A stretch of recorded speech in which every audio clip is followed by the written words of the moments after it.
Saksikan siaran langsung pertembungan yang penuh prestij antara dua gergasi Eropah, Perancis dan England dalam aksi perebutan tempat ketiga Piala Dunia 2026.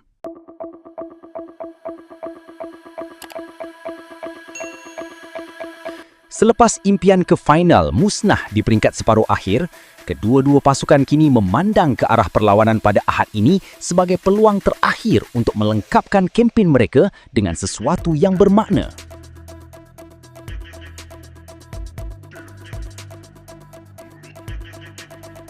Bagi Perancis dan England, perlawanan ini bukan sekadar tentang pingat gangsa.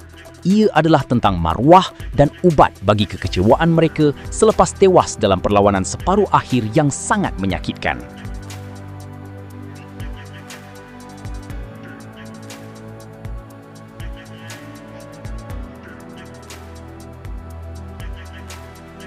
Anak buah Didier Deschamps yang sebelum ini melangkah dengan penuh yakin mahu membuktikan bahawa kualiti teknikal dan taktikal mereka masih di antara yang terbaik di dunia.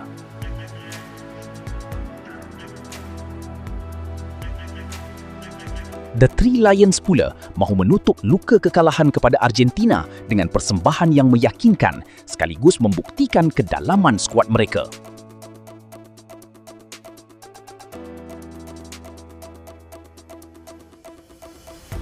Kedua-dua pasukan dijangka akan tampil dengan corak permainan terbuka untuk mencari kemenangan.